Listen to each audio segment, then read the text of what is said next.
queridos amigos, queridos internautas, no seguimento das nossas reflexões, vamos nos apoiar no trabalho algo já conhecido de vocês,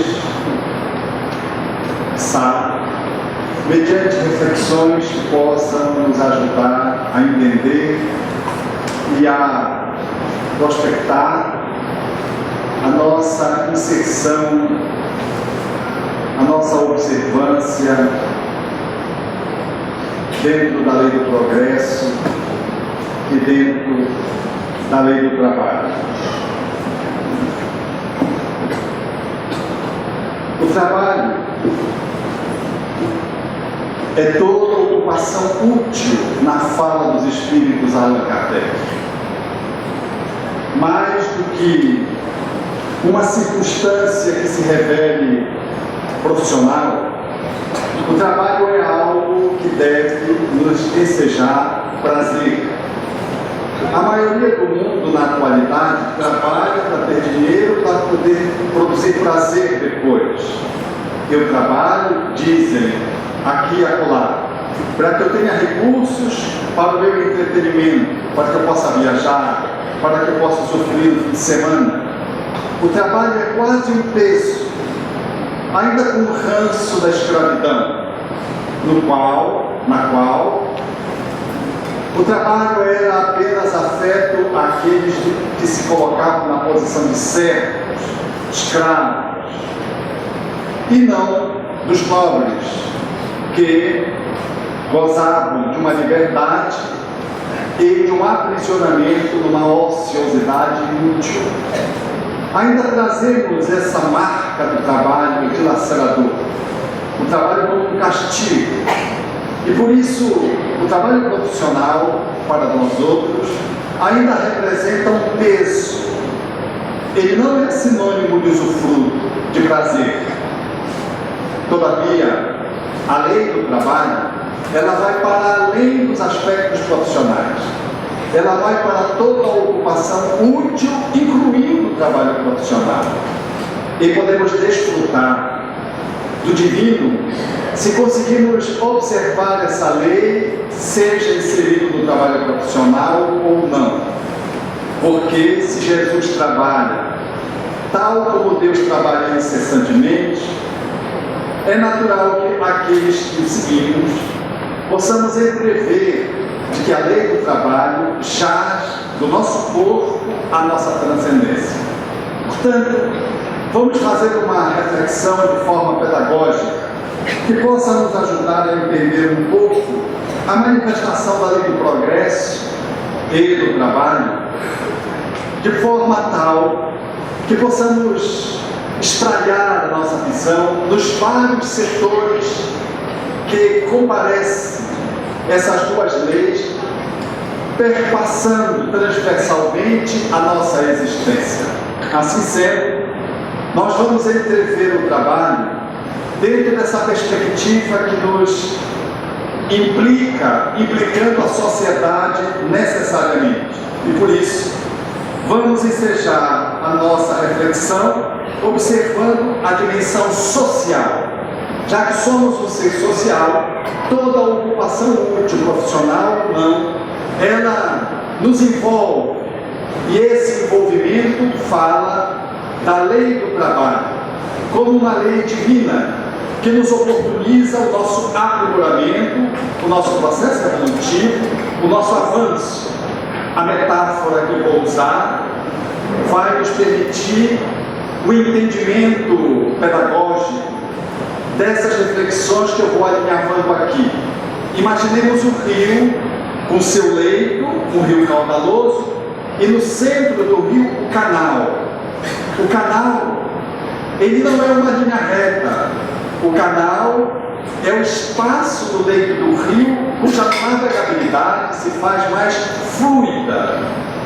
Os sonares, os práticos da bacia amazônica, aqueles que fazem a tutela da entrada dos navios de grandes calados, auxiliando aqueles que estão segurando o timão, esses orientam para que o navio siga o canal, porque é no canal que nós estamos fazendo um acesso de forma plena, agradável, fluindo ao alcance do nosso objetivo.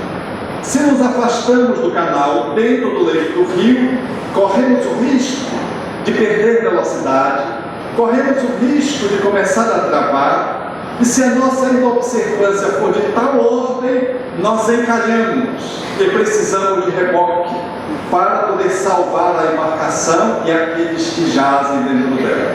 Assim sendo, o canal é a lei divina, aqui posto no trabalho e no progresso, mas pode ser derivada para todas as outras, ou seja, a observância da lei divina me leva na fluidez para o movimento de progresso, de avanço, de felicitação, de gratificação, para atingir os objetivos mais altos da minha existência.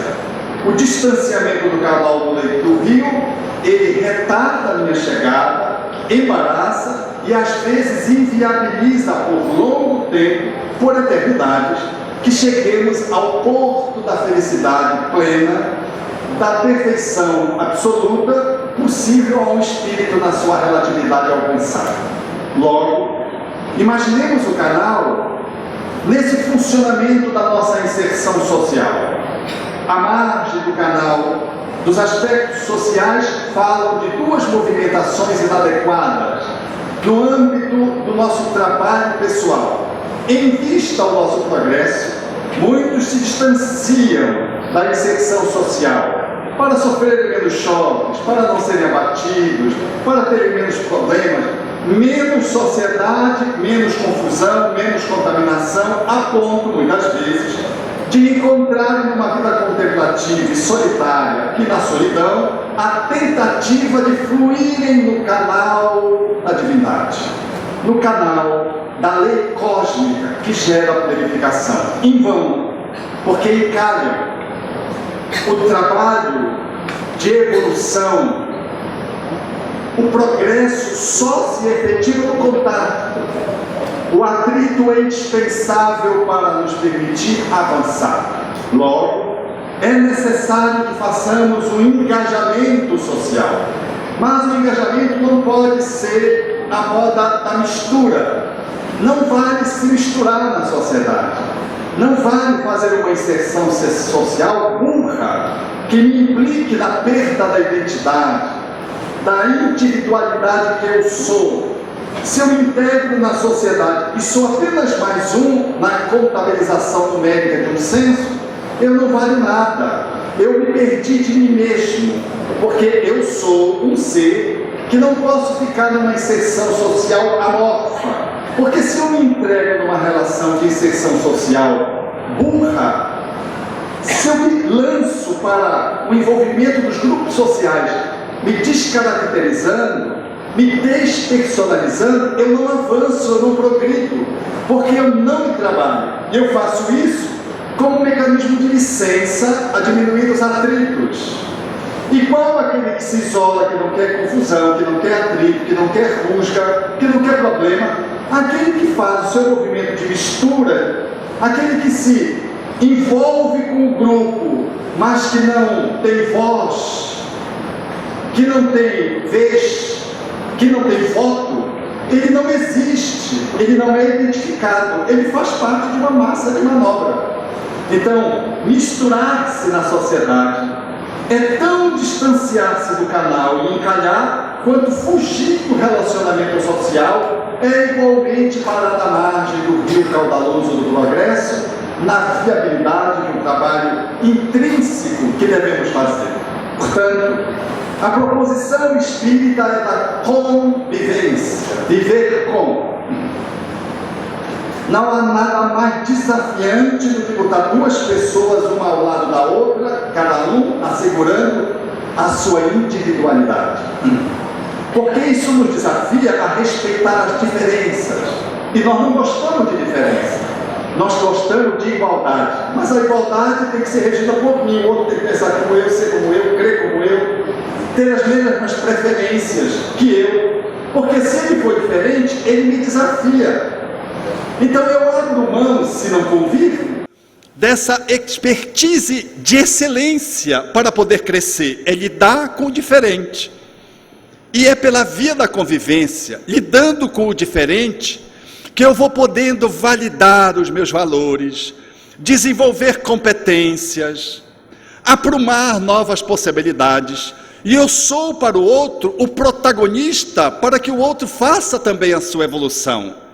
É, portanto, uma relação de ponto e contraponto.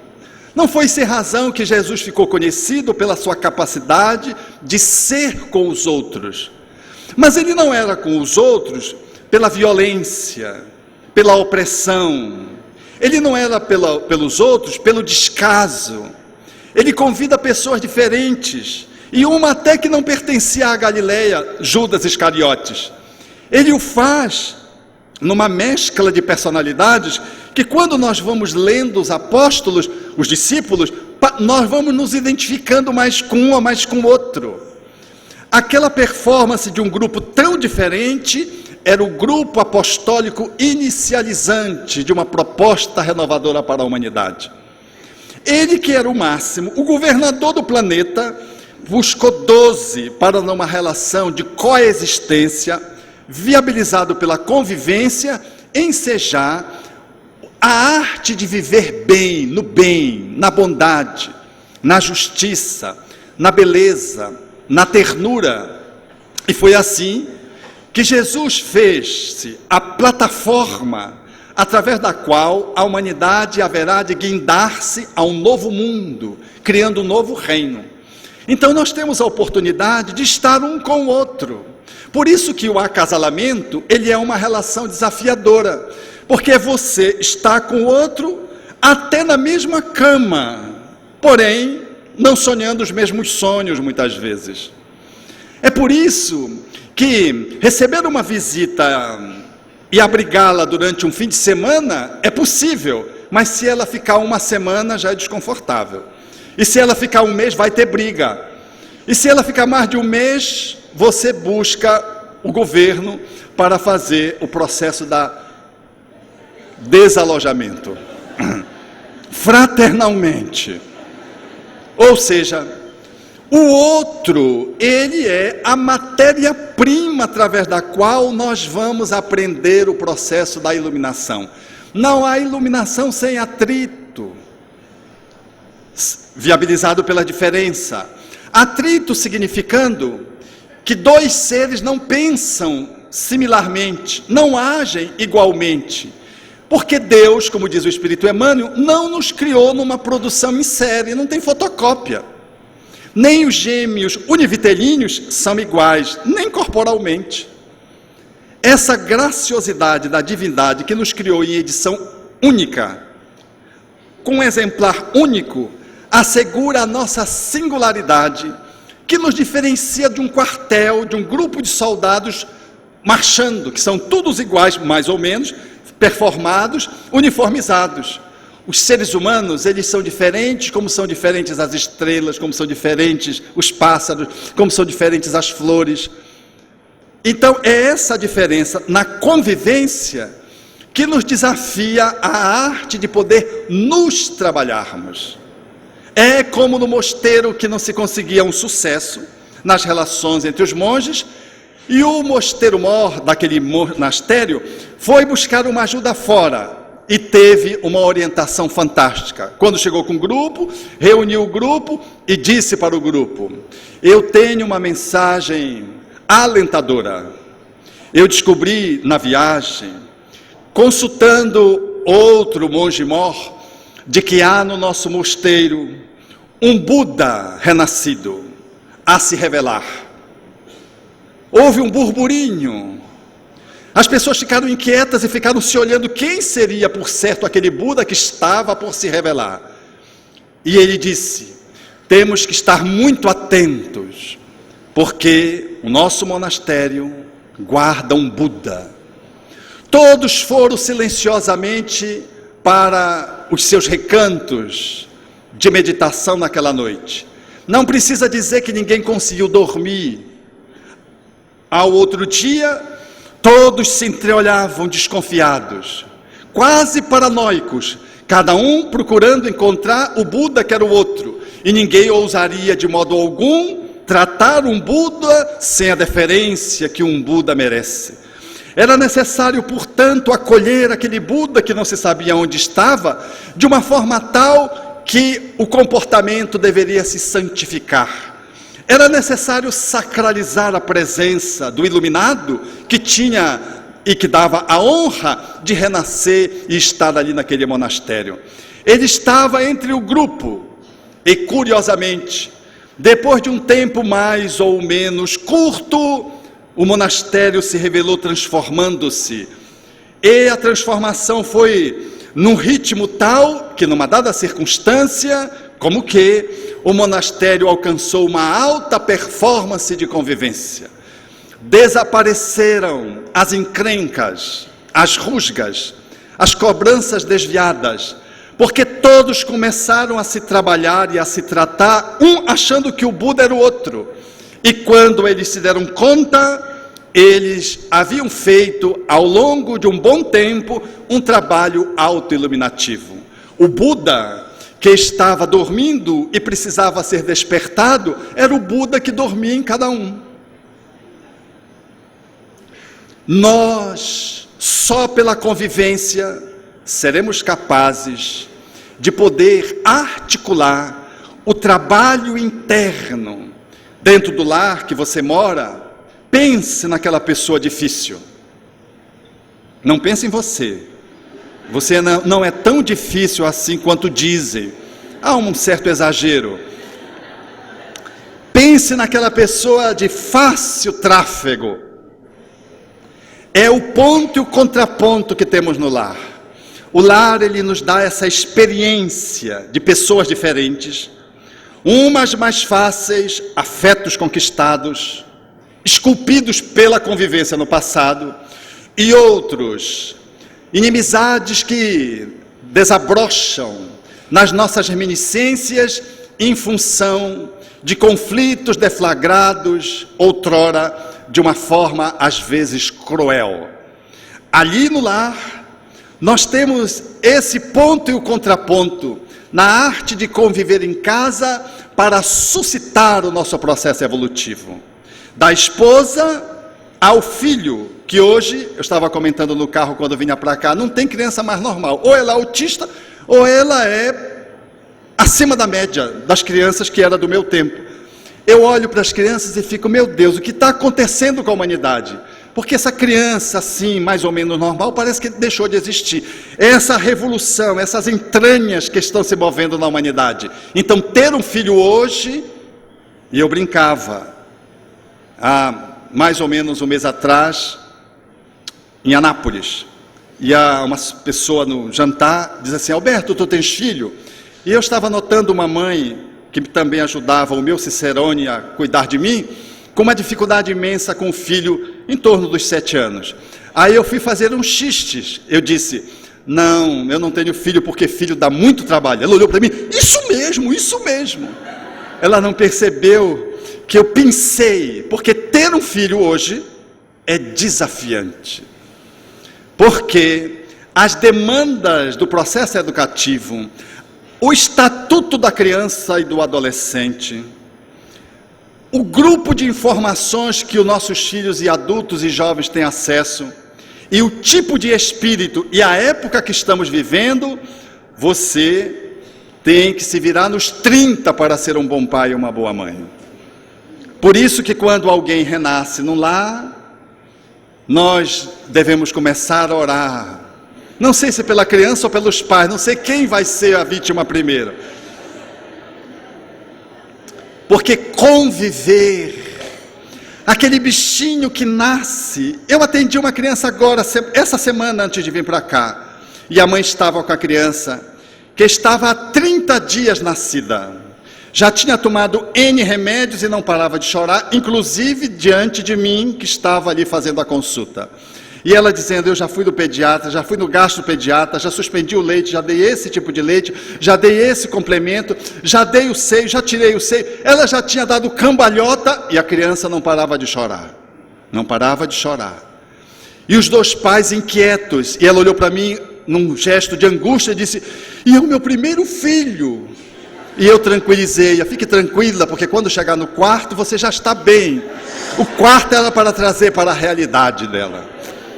Ser mãe e ser pai e conviver com um bichinho que não fala, que não se comunica pela linguagem oral e que não sabe, portanto, ainda se expressar, a não ser chorar, além o exercício das suas necessidades fisiológicas, que também ele expressa-se dessa forma, mas pelo choro, essa única comunicação assim sonora, ela já desafia você. E você fica mudo, porque você não sabe mais o que faz, onde põe a criança, se põe para cá, se põe para lá. E eu olhava para a mãe ansiosa e disse para ela: há uma comunicação singular entre mãe e filho. E há sempre alguém que pode ter prevalência um sobre o outro. Notando que ela estava muito ansiosa, eu digo: a ansiedade, ela corre o risco de poder ser ativada de um pelo outro. Aí o pai entrou na conversa, porque marido adora botar esposa para baixo, dizer: é isso mesmo, ela é muito ansiosa. A intervenção dele já foi ansiosa, porque ele não deixou eu acabar de falar, eu estava fazendo um raciocínio. Os dois eram ansiosos.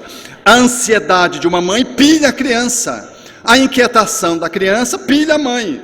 Então a mãe tem que ter serenidade. Eu dizia para ela: você fique serena, quando você estiver muito inquieta, dê para o pai que é calmo, sereno, e saia, respire, ande um pouco, porque quando você voltar, as coisas já estarão mais fáceis, porque você estará mais tranquila.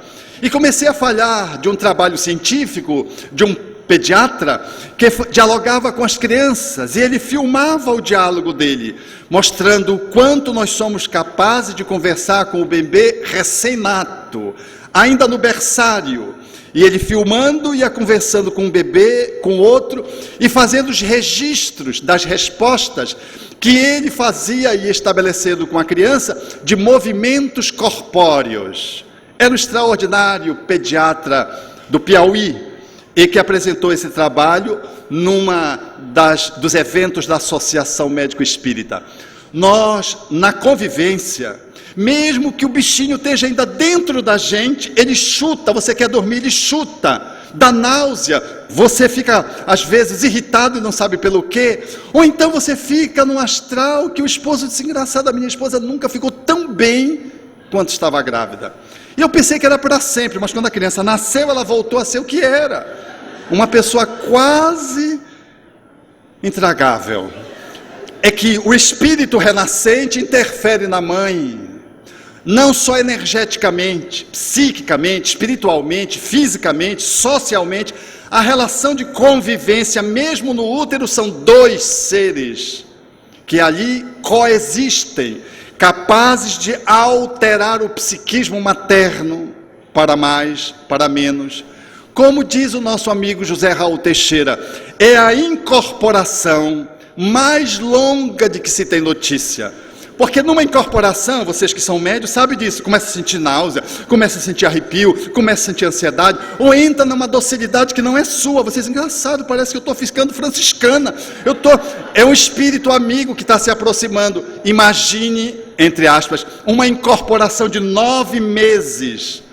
Então nosso Raul tem muita razão, e nós observamos isso na prática, como é que isso se estabelece. A dinâmica da coabitação, da convivência. Então, conviver é a arte de poder ser um pouco melhor, avançar, trabalhando-se. Por isso, os Espíritos assinalaram na mensagem O Homem no Mundo, em O Evangelho segundo o Espiritismo, a necessidade de vivermos em sociedade, assegurando, portanto, pela via da convivência, não só o nosso aprimoramento, mas a nossa cota de contribuição numa sociedade onde estamos chamados, inseridos a viver. Fomos convidados a viver, ou escolhemos viver. É um processo dialético. O grupo me interfere e eu interfiro no outro, no grupo. E assim o progresso vai se dando pela via da convivência. Convivência que vai desde o lar à convivência social mais fortuita, no ambiente de um cinema, por exemplo, na via pública, onde você é abordado por circunstâncias e por pessoas as mais diversificadas possíveis, fazendo a aferição dos pontos que você precisa trabalhar em você. Vi agora bem recentemente um companheiro trabalhando em Santa Catarina, no trabalho assistencial espírita, distribuindo alimentos àqueles que ficam em circunstâncias muito desfavoráveis em Florianópolis. Não obstante seja uma cidade com um poder aquisitivo favorável, ainda estão lá os invisíveis, que ficam soltos, que ficam jogados nas ruas, os alcoólatras, os homens perturbados psiquiatricamente, enfim, as crianças. E esse grupo estava fazendo atendimento e tinha em particular um senhor que chamava a atenção perto da rodoviária, que era contemplado pelo grupo, e que todas as vezes que eles se aproximavam e davam um lanche, esse senhor acolhia o lanche, mas não comia. E era um senhor renitente, porque resistia às intervenções do governo para retirá-lo dali, para dar um acolhimento adequado do ponto de vista social. Esse homem resistia e não conseguia ninguém falar com esse homem direito. Ele era uma porta fechada, como que monossilábico. E o lanche que ele aceitava, ele não comia. Até que um dia, pela insistência das visitações, um companheiro se aproximou dele e perguntou: mas o senhor aceita o nosso lanche? E pelo que você não come o lanche?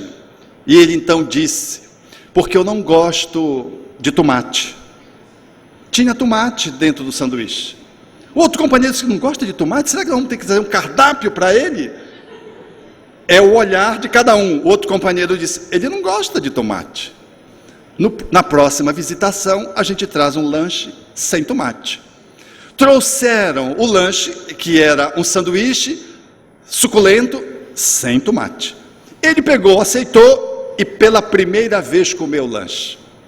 Essa intervenção, essa conexão, numa dinâmica de convivência, num espaço aberto, de alta vulnerabilidade social, numa abordagem amorosa, de aproximação, tipo Pequeno Príncipe e Raposa, foi possível, a partir dali, estabelecer um link de profundidade, mais saudável, que viabilizou ato contínuo no segmento do trabalho, possibilidades de intervenções outras, e se conseguiu então tirar aquele homem da rua para um espaço de proteção e de segurança. Convivência. Na atividade de assistência, nós somos chamados a fazê-lo e somos desafiados porque são pessoas que não tiveram a mesma história que nós, são pessoas de uma outra classe social, são pessoas que estão despossuídas de quase tudo, e elas, portanto, quando nos abordam, desde o odor até a intervenção que elas fazem, não são apropriadas. E quando nós estamos fechados para uma abordagem da amorosidade pela via da convivência, nós não conseguimos estabelecer links. E achamos que são pessoas incorrigíveis, achamos que fica melhor só mandar o alimento e desprestigiamos a convivência, que é o espaço de excelência para poder se viabilizar um atendimento mais efetivo e para se também viabilizar a afetividade, através da qual nós vamos conseguindo assegurar os direitos fundamentais de alguém que está à margem da sociedade, por isso chamado de marginal. É assim que a convivência em todas as instâncias, ela é o elemento de toque para o nosso aperfeiçoamento moral. Mergulhar num espaço social onde você nunca foi, por exemplo, no Bolsão de Miséria, onde você nunca teve a oportunidade de entrar para poder experimentar por um fim de semana, por algumas horas de um dia, a oportunidade de poder conviver com aquelas pessoas, numa visitação fraterna, é um campo de experimentação, através da qual você vai perceber o quanto há que se ter que trabalho, o quanto você necessita fazer trabalho em torno de si mesmo, dentro de si mesmo, a partir de alguém que se diferencia muito de você. Mesmo diante das pessoas que a gente ama, os nossos amigos, nós somos também convidados a fazer essa articulação do nosso aperfeiçoamento, porque um amigo não é que aquele que pensa como nós, mas é aquele que pensa ao nosso lado, que diverge. E o processo da divergência intelectiva, a divergência que se estabeleça em qualquer nível, não deve ficar a serviço da interrupção da amizade, mas deve estar a propósito do crescimento de ambos na dinâmica do progresso.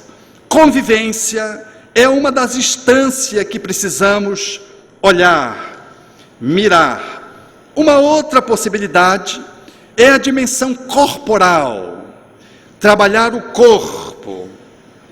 E como é que é trabalhar o corpo? Alguém já pode estar pensando na academia de atividade física para ficar sarado.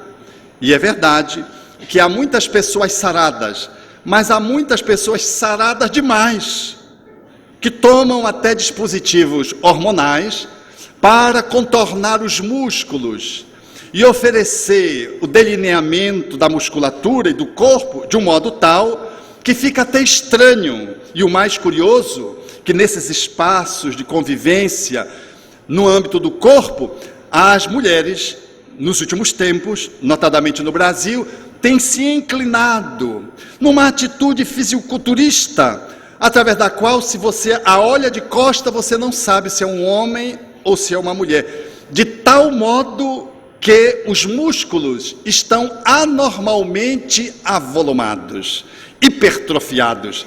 Ela está pilhada pelas bombas, as ditas bombas, que circulam no mercado clandestino para deixar a pessoa, entre aspas, mais sarada. O corpo, ele por si mesmo, ele já trabalha. Essa máquina bela já trabalha, mas ela necessita naturalmente de cuidados, e o cuidado está longe de duas posturas que os espíritos assinalaram com muita clareza ao codificador do Espiritismo. Uma é esse culto ao corpo, esse trabalho no qual nós nos identificamos com o corpo e nos esquecemos de quem somos, porque nós criamos uma identidade tal com o corpo que envelhecer é uma ameaça ao nosso equilíbrio mental, porque emocionalmente a gente já fica destrambelhado só de pensar e avançar a idade. Esse olhar é um olhar de alguém que faz culto ao corpo e vive, numa certa medida, um narcisismo. Sai do leito do rio, do canal, e encalha, porque não quer avançar na idade. E a idade promove, naturalmente, a depreciação do vigor físico, que é próprio da natureza, que nasce, se desenvolve no processo do crescimento, entra num platô, declínio e morre. É um ciclo que deve ser fechado. Para quem vive no corpo, ser imortal enquanto corpo, enquanto identificação com o corpo, é processos de angústia. Porque eu não sou o corpo, eu tenho um corpo, mas se eu vivo a identificação com o corpo como se eu fosse o corpo, eu perco a medida do equilíbrio e passo a ser vítima de mim mesmo, na inobservância do trabalho que eu tenho que fazer no meu espírito, numa supervalorização de um corpo de uma forma anormal, na qual entra os aditivos hormonais, na qual entra as intervenções das cirurgias estéticas, plásticas, e a pessoa fica quase que biônica. Nada contra o atendimento ao corpo, o cuidado ao corpo, as cirurgias corretivas. Não estou falando das cirurgias para tratamento necessariamente, até aquelas outras que vêm e colocam você mais em dia com a sua autoestima. Eu vi em casa com a minha enteada, que tinha duas orelhas assim, pareciam duas parabólicas. Fazer aquele ajuste das orelhas, botando para trás, resolveu um problema, porque ela sofria bullying dentro da escola, porque ela tinha mais ouvido que todo mundo, para onde ela olhava, estavam as antenas de captação fantasticamente postas. Só deu uma jogada para trás, era uma questão de design. E aí vem a medicina estética e faz uma intervenção simples e alinha um corpo de modo a que o ser possa ficar bem com ele e fazer o seu processo evolutivo. Mas se eu não aceito o meu corpo, se eu me revolto com o meu gênero, se eu quero aumentar 15 centímetros, como é que eu faço? Ou eu quero diminuir 15 centímetros, como é que eu faço? Se eu estabeleço essa relação com o corpo, aí eu estou perdido de mim mesmo. Porque eu não dou-me conta de que o corpo, ele é exatamente aquilo que Reich haveria de dizer numa análise da ciência psicológica, quando ele traz o conhecimento freudiano para dizer que nós colocamos no corpo a nossa energia atrapalhada, os nossos mecanismos de defesa, e materializamos no corpo, nos músculos, nas couraças e internamente materializamos as nossas encrencas. Nós, numa avaliação reichiana transpessoal, numa perspectiva que o Espiritismo nos oferece, sabemos que o nosso perispírito é que modela o corpo, e que o corpo traz as desarmonias ou harmonias que nós cultuamos, cultivamos, elaboramos no passado, e de que muitas delas que surgem no corpo já são em si mesmas psicoterapêuticas, para o espírito. Vem pequenininho, porque se viesse grande perdi a encarnação. Vem no gênero diferente, porque senão perdi a encarnação. Vem com uma tez diferente, não perdi a encarnação. Vem com uma desproporcionalidade entre membros e tronco, porque senão perdi a encarnação. A pessoa vem e já traz uma limitação alusiva a que o Evangelho menciona: se o teu olho é causa de escândalo, arranca e joga para longe de ti. A psicoterapia divina nos enseja a trazer o corpo inerente às nossas necessidades. Nada que seja contrário a uma intervenção corretiva possível dentro da misericórdia divina, através da ciência, da estética médica, que nos permite, portanto, fazer correções e poder ajustar, fazer algum contraponto, de modo tal que a pessoa fique melhor consigo mesma. Mas daí ao culto narcísico ao corpo, é um perigo que pode nos levar a grandes sofrimentos, porque o nosso barco evolutivo do progresso no trabalho, ele vai encalhar. Mas o extremo oposto nós também encontramos. As pessoas que, olhando para a alma, negam o seu corpo, desprezam o seu corpo. São pessoas, não, o corpo não vale nada, o corpo é só vestimento, o que é importante é o espírito. Nem banho a pessoa toma direito, o prazo de validade vence, e aqueles que convivemos com ela. Eu entrei semana retrasada na academia, porque eu frequento a academia, por incrível que pareça, né? E eu, quando entrei, o cidadão estava espirrando bom ar na academia. E ele sabe que eu sou médico, porque a academia fica a 2 casas de casa, do prédio onde eu moro. E ele pegou e me disse assim: o que se faz, doutor, com uma moça que entra e espanta todo mundo? Eu logo pensei que era uma coisa espiritual, uma pessoa que espanta todo mundo. Aí eu fiquei, disse, como assim? Ele disse assim: não, ela tem um mau odor, que ninguém quer fazer malhação com ela, quando ela vem ao horário dela. Aí eu perguntei logo o horário dela, para eu poder... E é curioso que eu tinha entrado na academia e tinha sentido um cheiro, uma academia simples, academia Tupiniquim, no Pará, tudo é simples. Eu senti um odor meio estranho, e ele estava borrifando. E ele disse: eu tenho que borrifar em todos os espaços aonde ela anda, porque aonde ela anda fica um mau odor. Eu não sei se era patologia, eu não sei se era mortificação do corpo, porque já não é mortificação do corpo, é mortificação do povo, não é do corpo. Então, cuidado com o corpo. Foi a assertiva que os Espíritos colocaram no capítulo Sede Perfeito do Evangelho segundo o Espiritismo. Nós precisamos cuidar do corpo. Dar água, como dizia Chico, água, alimento, cama, corpo. Eu estou te dando tudo, se tu não levantar para trabalhar, eu levanto sozinho. Naquele jeito mineiro, de falar com as suas próprias limitações. Não podemos desqualificar o nosso corpo. E o trabalho do nosso aperfeiçoamento é cuidar da veste para que ela dure bastante, para que possamos, no educandário da vida, aprender mais e mais. Cuidado com o corpo.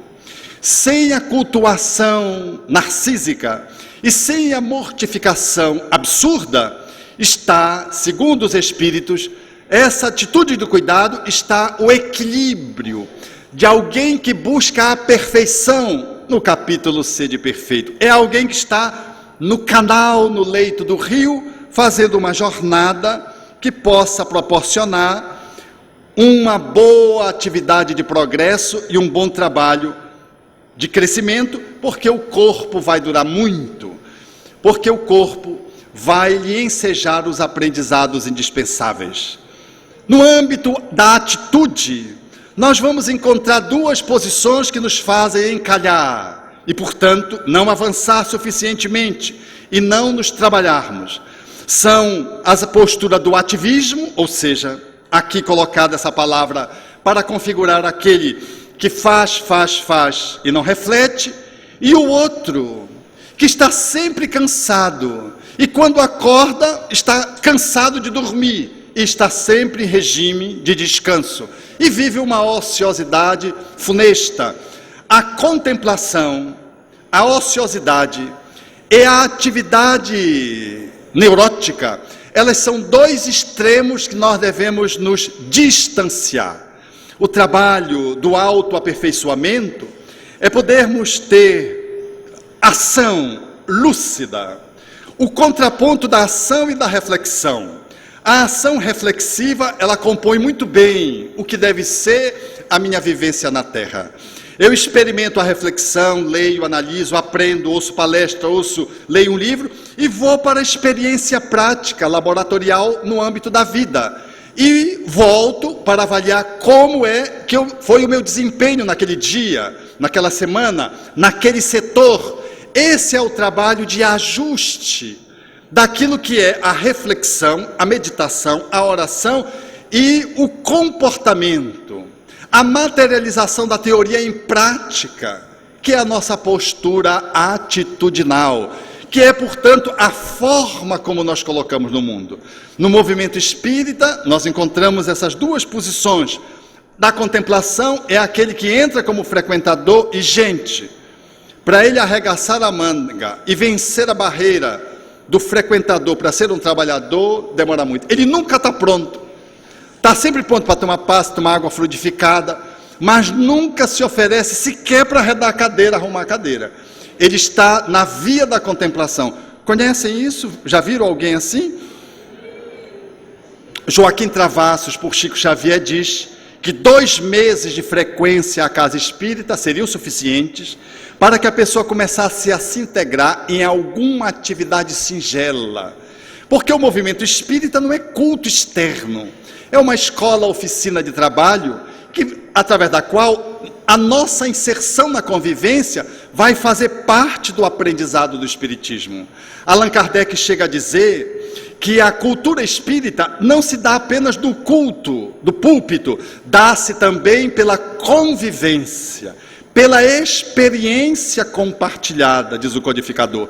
Significando, portanto, que na convivência nós vamos podendo trocar reflexões, sair da inação, de ser um mero frequentador, que às vezes, como dirigente, a gente estimula. A pessoa às vezes até se oferece, mas a gente não está pronto. Aí a pessoa fica de castigo, sentado num banco, entra ano e sai ano ouvindo palestra. Ele já sabe até as vírgulas da palestra, que a palestra é a mesma, porque um dirigente que produz um trabalho assim, ele não se aperfeiçoa, ele não trabalha, ele está no ativismo, só reproduz. E há no centro espírita aqueles que são os culpados inveterados, que querem fazer 3 encarnações numa só. Não querem abrir espaço para o trabalho do outro, querem fazer tudo e acabam fazendo meia boca. Porque eles se assoberbam de tanto fazer, de tanto trabalho, que não dão conta de fazer adequadamente a tarefa que lhes compete. Uma vez um espírito me disse assim, quando nós estávamos iniciando o trabalho no Jardim das Oliveiras, e tinham poucos companheiros com responsabilidade para dividir algumas decisões, e eu me sentia muito onerado. E eu perguntei a um espírito, certa oportunidade, sobre se ele tinha alguma recomendação, e fiz essa queixa, né, que estava centrada numa observação de que eu estava muito solitário nesses encaminhamentos, e é muita responsabilidade trabalhar solitário. O trabalho é de equipe. Se Jesus compôs 12, como é que a gente vai tocar um negócio só? Ele sorriu e disse assim: meu filho tem 2 comportamentos muito comuns na vida. Existem aqueles que se sentam à mesa, escoram-se no copo, embotam a mente e retardam o seu despertamento espiritual. E existem aqueles que fazem tanto, que não abrem um espaço para a inspiração. E disse-me: você não reserva momentos no qual o corpo precisa repousar e a alma precisa dar voos, através dos quais você ficaria aberto às inspirações. Ele falava de uma absoluta verdade. Eu ficava, parece o papalégua, para cá, para colar, para lá, para colar, para lá, sem tempo para refletir. Nós espíritas precisamos fazer e refletir. Fujamos, se movidos pela culpa, desse extremo do ativismo, porque ele já não mais cabe na nossa existência espiritista, porque não é a quantidade do que se faz, é a qualidade daquilo que se realiza. Não é o trabalho que eu faço, é o trabalho do aprimoramento que eu concretizo dentro de mim. No âmbito emocional também temos esse trabalho a ser feito. Se está no corpo, se está na atitude, o que não dizer da emoção? Trabalhar a emoção para não encalhar na insensibilidade da pessoa que é só cabeça e não consegue sentir, ou da pessoa que é só sentimento e não consegue raciocinar, e vive o processo da histeria, o processo passional. Não é à toa que a doutrina espírita é uma doutrina integral, e que nos remete a uma ciência de consequências filosóficas e de aplicabilidade ético-moral. Portanto, é um contexto de cultura que nos oferece uma antropologia de homem-mundo incomparável, notadamente no Ocidente. Allan Kardec foi, sem sombra de dúvida, o primeiro pensador integral no Ocidente, resgatando, portanto, o olhar sistêmico do ser humano. A emocionalidade, ela precisa ser atendida. Precisamos trafegar na emoção, e o processo da transformação se dá como a experiência de alguém que, sendo insensível, começa a abrir as portas do chakra cardíaco, ou sendo passional, que não usa o cérebro, começa a usar o chakra frontal, fazer uso da razão. Uma doutrina que está centrada numa fé raciocinada, nós não podemos deixar de raciocinar.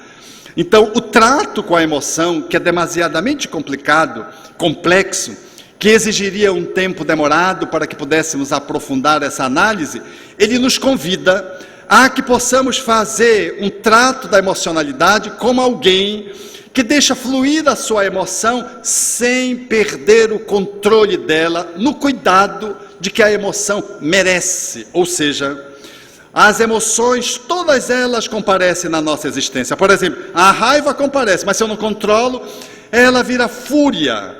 Essa agressividade destrutiva, manifestando-se como uma cólera, pode levar-nos a um infarto, pode levar a perder o emprego, a agredir alguém.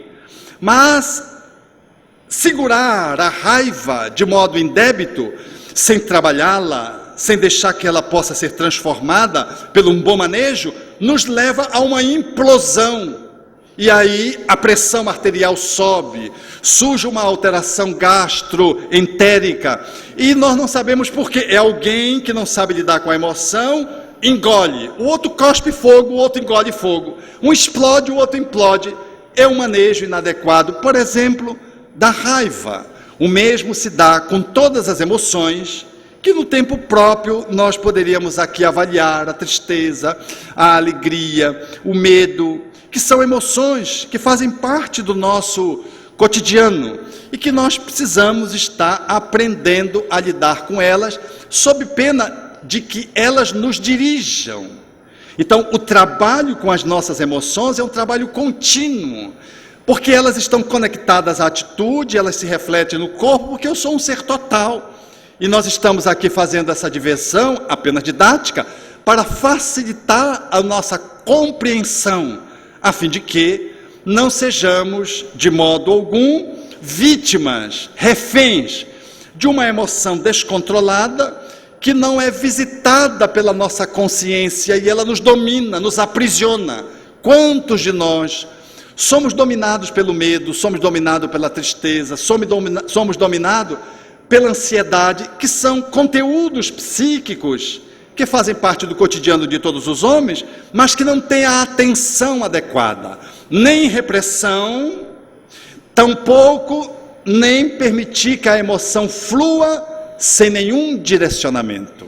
A emoção, como um cavalo selvagem, precisa de rédeas para que você possa dar um direcionamento, sob pena de você naufragar nas próprias emoções e colapsar.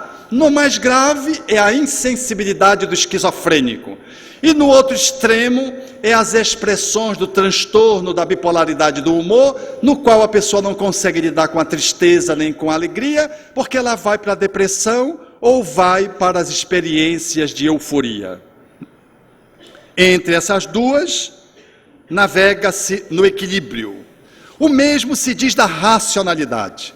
A racionalidade é um espaço que deve falar da nossa dimensão da lógica, da nossa fé raciocinada, da nossa inteligência, a capacidade, portanto, de articular esse conteúdo que já comparece na nossa vida, sobretudo de nós espíritas, que não vivemos a atitude mágica, do milagre, a atitude extemporânea. Tudo em nós tem um sentido, tem uma racionalidade, tem um bom senso. Nós seguimos o bom senso encarnado, o nosso codificador. Logo, a atitude do sofisma, aonde a gente engrambela o outro, mesmo não tendo razão, e sabendo que a gente não tem razão, a gente engrambela o outro, ou a nossa pequenez e a nossa resistência a desenvolver a racionalidade, a ampliar a nossa inteligência, a favorecer uma cultura que nos permita ter mais bom senso, são os dois extremos que devemos evitar, caminhando para essa postura da racionalidade que deve viger nas nossas almas daqueles que somos os seguidores do codificador Allan Kardec, que trouxe num grau máximo o bom senso. Imaginemos Kardec, que recebia mensagem de espíritos que falavam a favor da reencarnação, espíritos que não falavam, e espíritos que falavam contra a reencarnação, que não existia. Imagine, ele tinha que ter o bom senso, usando a universalidade dos ensinos dos espíritos como controle, mas usando a lógica, comparando com a ciência da época, ele ia cotejando e estabelecendo os conteúdos que ele deveria afirmar da revelação dos espíritos, mas que necessariamente tinha nele o coautor, aquele que chefiava o trabalho no mundo material.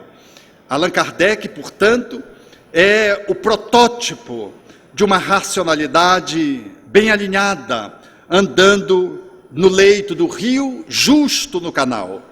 Do mesmo ponto de vista, na dimensão da espiritualidade, a dimensão nossa de transcendência fala de duas posturas bem vigentes nos dias atuais: o ateísmo e o fanatismo.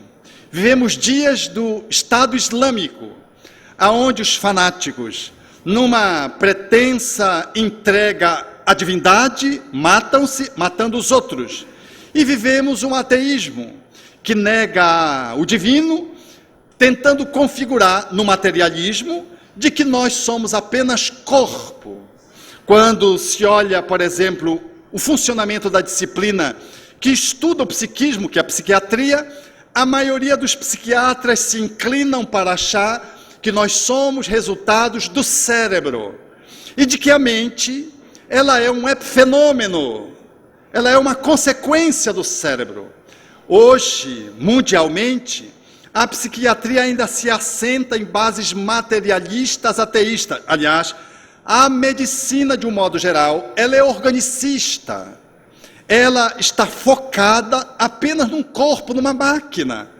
Não se consegue ver de que há um ser vital, há uma vitalidade para além da máquina. Não se consegue ver que há uma energia que vitaliza a máquina. Não se consegue ver a subjetividade que habita a máquina. E quando a especialidade que foca na psique, ela nos equivale a um cérebro. E aí tenta-se corrigir a pessoas fazendo intervenções cerebrais. O Espiritismo, portanto, vem ao nosso encalço para nos ajudar a funcionar de uma forma mais adequada, dizendo de que o cérebro, agora, nos fenômenos da zika e da microcefalia, eles são resultados também desse processo de um espírito que renasce, tem o vírus e formata a doença ou não, a depender da sua necessidade espiritual. De que aquela ocorrência ela não é circunstancial. E de que ter uma microcefalia precisa ter competência para fazer microcefalia, ou seja, precisa ter demandas espirituais para fazer uma microcefalia como consequência dos vírus Zika. Há 15 dias atrás, uma amiga teve um filho e teve Zika. E o filho nasceu normalíssimo da Silva, ou de Almeida, ou de Souza. Nasceu sem lesão alguma. E isso se repete aqui e acolá, nas doenças que falam que há um ascendente espiritual, de que nós não somos só corpo.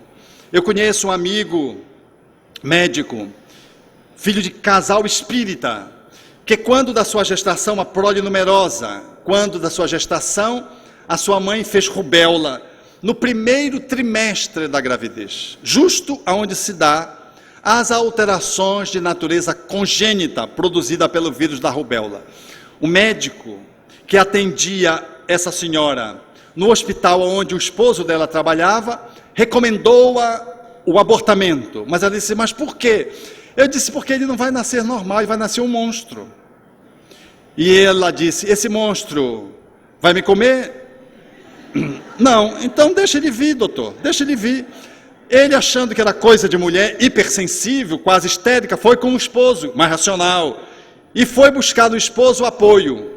Olha, sua esposa está grávida, tem rubéola, e a solução é o aborto. Ele disse, o que disse a minha esposa? Não, ela disse que não quer abortar. Então, não tem aborto. Disse, mas ele vai nascer um monstro. Ele disse, o senhor garante? Ele disse assim, vai nascer um monstro. Deixa o monstro vir, doutor. Ele disse que não vai lhe comer. Se não vai nos comer, então deixa ele vir. O casal espírita, fé raciocinada, não era uma histérica e um racional, era um casal espírita. Aí nasceu um espírito de uma jovialidade incrível, diferente dos outros irmãos, nasceu bonitão, porque todos os irmãos eram assim, mais ou menos morenos, e ele nasceu branquinho como todos desejavam nascer, mais do que isso, com olhos verdes, para impressionar. Nenhuma alteração no ouvido, no cérebro, nos olhos, nenhuma alteração congênita. O monstrinho se transformou mais tarde num médico, já fez sala de parto, atendendo a mais de 10.000 crianças, e é de uma sagacidade, de uma espiritualidade engenhosa, e diz, ele chama-se Alberto,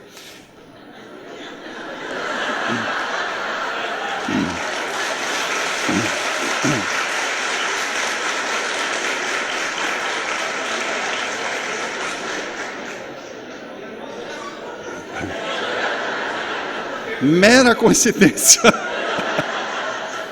E para vocês verem como ele é, ele me dizendo, Alberto, uma vez eu entrei na enfermaria e tinha uma criança que estava revoltada e não deixava nenhum pediatra examiná-la. Eu disse, saiam, pode deixar que eu vou examiná-la. E os pediatras, em grupo, porque foram se revezando, ficaram esperando o mico, porque ele se colocou como ia resolver o problema, ele seria apenas mais um. Ele entrou, de repente os pediatras ficaram olhando, ele começou a examinar. A criança tirou a roupa, depois saiu da enfermaria rindo. E eles ficaram intrigados, o que é que o Alberto fez com aquela criança? No outro dia, os pediatras queriam examinar a criança internada, a criança não deixava. O Alberto chegava, entrava, examinava, a criança saía sorrindo, e assim foi cuidando da criança, a criança depois teve alta, e uma médica ia fazer um remanejamento daquele posto de serviço público, chegou com ele e disse, eu só saio desse posto depois que você me disser o que você fez com aquela criança, que ela não deixou ninguém examinar, e você entrou lá em alguns momentos, resolveu, e a criança ainda saía rindo para a gente. Então eu só vou daqui quando você me disser. Aí ele disse, foi simples, eu olhei para ela, vi que ela era uma criança carente, eu me aproximei dela e disse, tu queres ganhar R$2?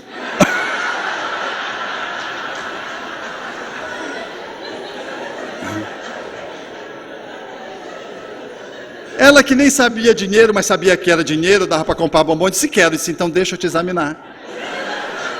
Agora tu queres ganhar mais R$2? Ela disse, quero. Depois que eu examinar, você vai sair rindo. A cada consulta era R$4 que ele pagava para a família, para examinar a criança e curá-la, e para fazer troça com os colegas. E então ele disse, eu conheço psicologia infantil. Era esse espírito que, numa visão materialista, de um médico identificado com a negação da vida espiritual, teria sido abortado se os pais não fossem espírita. Agora, pasmem, ele mora a 200 metros da casa do pai.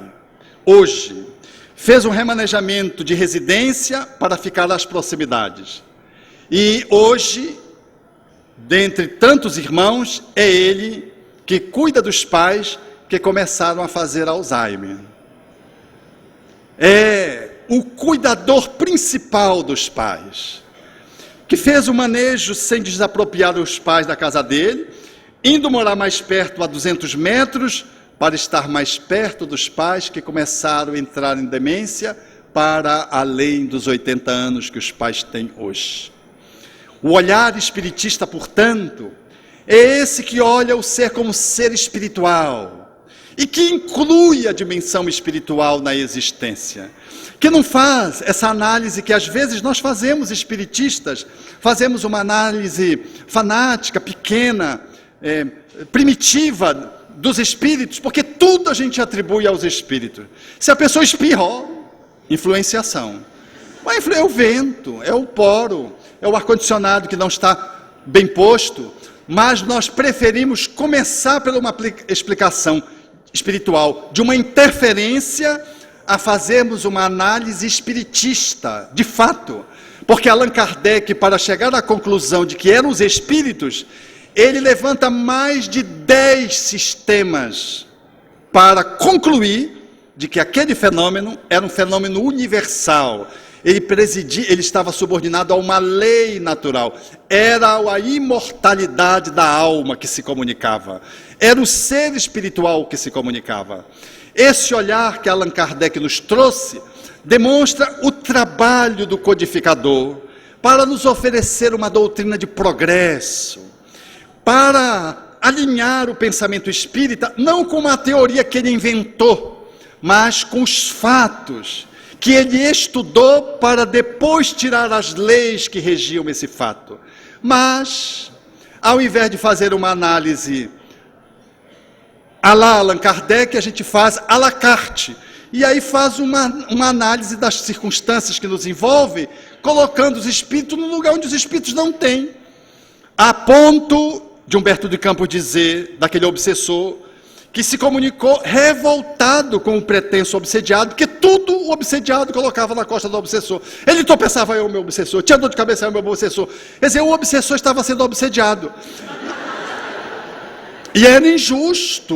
O obsessor é que tem obsessor, é ele que tem que obsediar. Ele estava sendo obsediado pelo cidadão que tudo colocava no âmbito da obsessão. Às vezes, nós fazemos assim, não usamos o método kardeciano, e o nosso trabalho se enfraquece, e o nosso progresso espiritual se apequena, E a casa espírita se ressente, porque nós atribuímos aos espíritos aquilo que é da nossa alçada, que é da alçada social, que é da alçada material, que é da alçada emocional.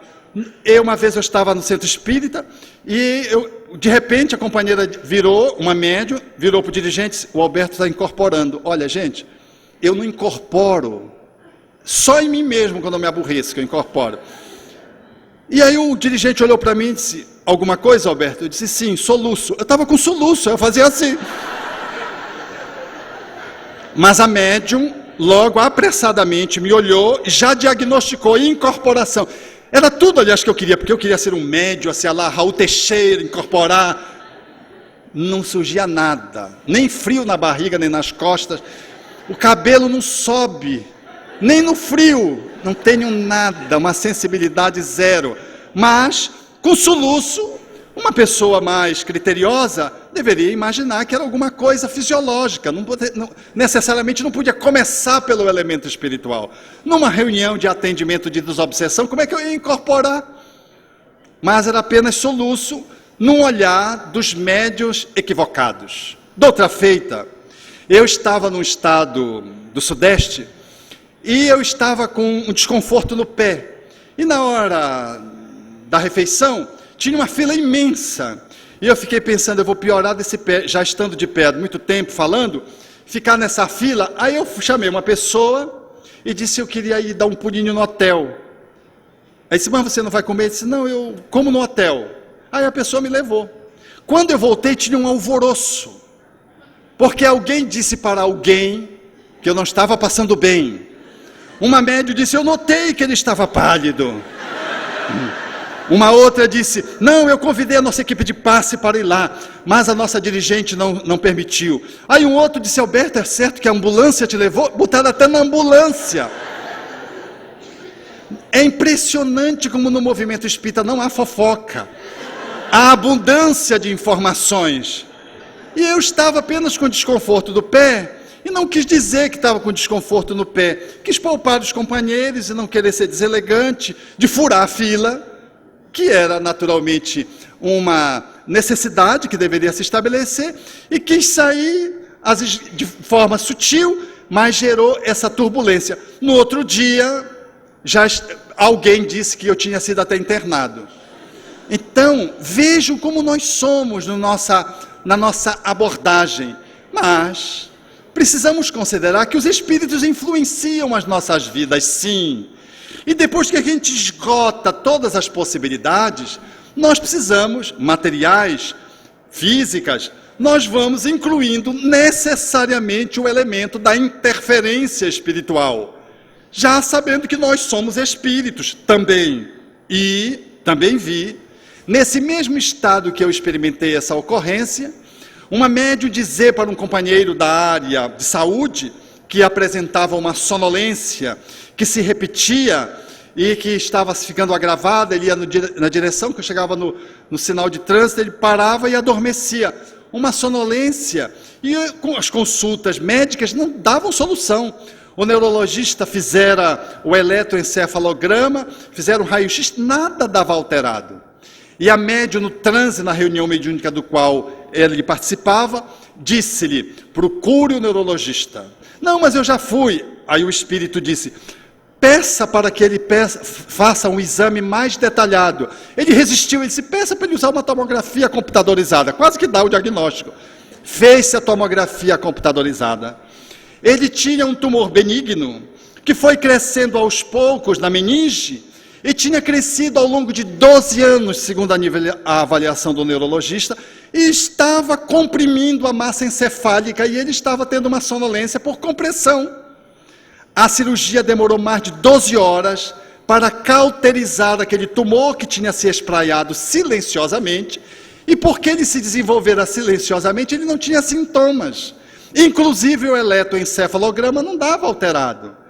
Mas um exame mais detalhado pôde lhe dar o diagnóstico correto. O problema era médico. A intervenção foi espiritual, mas foi justa, porque havia risco para o companheiro, que já não sabia mais o que fazer e estava atribuindo a uma interferência espiritual. não era interferência espiritual, era um tumor cerebral benigno e ele ficou curado com a intervenção demorada. Assim, nós espíritas, precisamos considerar sim a transcendência, mas nesse olhar integral, global, nós precisamos avaliar que o trabalho que precisamos fazer em nosso próprio proveito, a ocupação útil para o nosso progresso espiritual, ela pode se estabelecer nesses nivelamentos que nós colocamos aqui em nível didático, porque eles estão todos interrelacionados.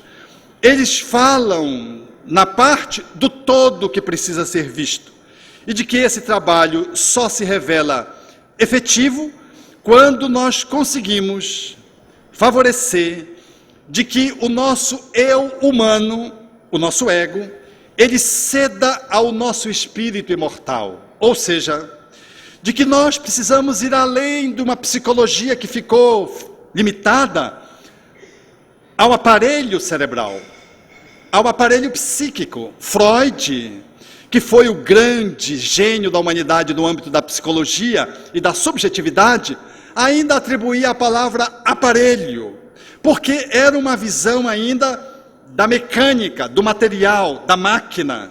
Nós somos um ser que transcendemos o corpo, nós somos um ser imortal, nós somos espíritos, e a nossa qualidade é luz. Na fala dos espíritos, Allan Kardec, quando perguntou sobre a natureza do espírito na questão 88, se quiseres, para vós, não somos nada, no entretanto, para nós outros, nós somos, se quiseres, um clarão, uma centelha etérea, falando, portanto, dessa descendência que trazemos, de que, enquanto filhos de Deus, guardamos os atributos aqui comentados, que se revelam à medida que nós vamos avançando.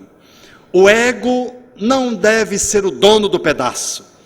Enquanto ele assume o comando da nossa vida humana, desprestigiando aquilo que jaz no nosso inconsciente profundo, desprestigiando a consciência que traz as resoluções para todas essas instâncias analisadas, enquanto o ego se nega a ceder, a ouvir, a dar acessibilidade ao ser que somos na nossa integralidade, na nossa dimensão mais profunda e essencial, nós haveremos de sair do leito do rio, do canal, e ficaremos encalhados.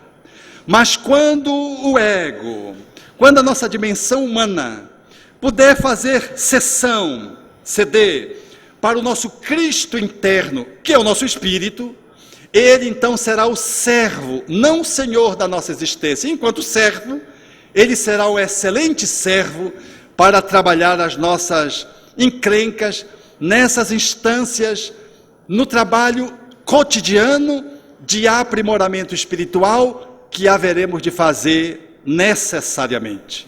Não foi sem razão que, diante de um homem e de homens, que Jesus teve a oportunidade de, com a sua assertividade, de criticar, às vezes de uma forma muito firme, de sepulcros caiados, por exemplo, ele houvesse de dizer à mesma classe de pessoas, os fariseus: o reino dos céus está dentro de vós, assinalando que, para além desse ser humano condenado ao sofrimento porque quer assumir a centralidade do comando no palco da vida, há um reino, há uma dimensão que, se consultada, há um consultor de alta categoria, há um Cristo interno, há um Deus que dorme, há um Buda que não despertou, que, se despertar, nós haveremos de fazer a nossa gestão dentro do leito do rio, no canal. Nós podemos imaginar de que esse Cristo interno, ele deverá ajudar-nos a fazermos essa movimentação. E se tivermos dificuldade, Jesus, esse ícone da humanidade, o mais ungido que a terra já conheceu, Jesus, o Cristo, ele talvez seja esse sonar que, aí manuseado, nos dá a dimensão aonde está o canal no leito do rio, para onde nós devemos inclinar a embarcação da nossa existência, no trabalho continuado do aperfeiçoamento, para que possamos lograr, alcançar o porto da felicidade que todos nós almejamos. Obrigado.